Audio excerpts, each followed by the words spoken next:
In our 10-week traverse of the Tibetan Plateau, we encountered many forms of lodging.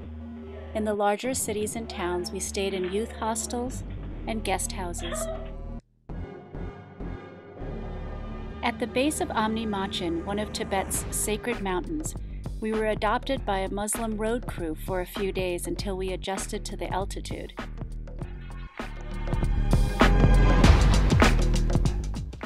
Most of the time, we were in areas so remote that we could throw down our tent and camp anywhere we wished. The views from our campsites were always breathtaking and otherworldly.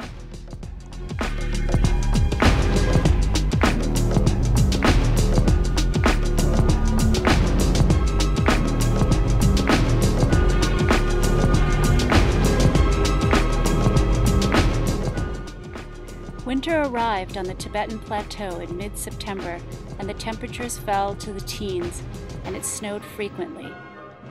We were fortunate never to be caught in a heavy snowstorm during our treks. The days were short, and the children often had to do their homework after dark. We spent many hours playing card games. The Tibetans we encountered were forever concerned about our welfare. From monks to young children, they worried about us being too cold or hungry.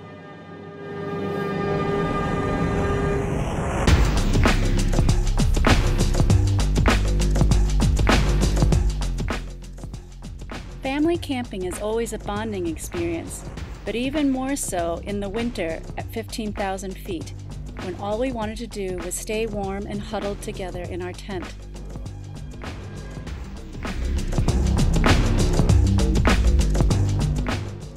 We even ate most of our meals huddled inside with all our clothes on in our sleeping bags.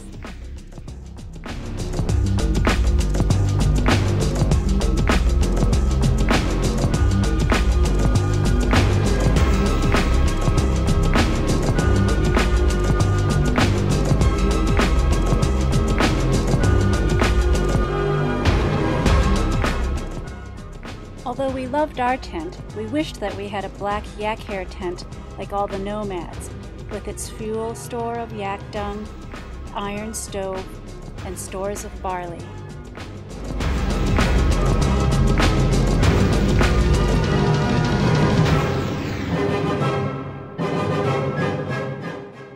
For the winter months, most nomads move out of their tents into these mud homes. We camped outside this one for a few days, and were invited in often for hot tea and warm stew. They had no electricity, so it was dim inside and often bitterly cold. But the warmth of their hospitality always made up for the cold winter temperatures.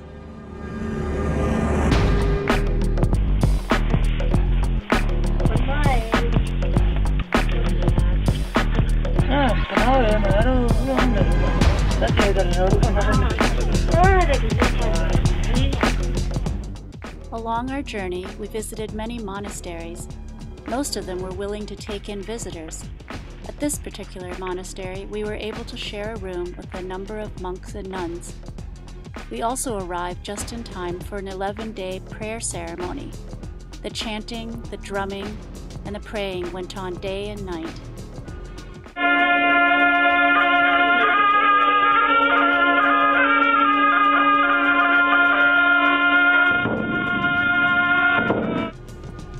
After seeing only yak hair tents and mud homes, we were fascinated by the log buildings in Manigango.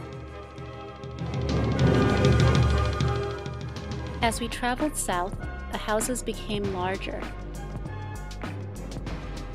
In the farming communities, they had multi-storied, large stone houses with multiple generations of Tibetans in one house. But in the end, like any vacation, it was wonderful to come home. Our 320 square foot yurt felt like a palace.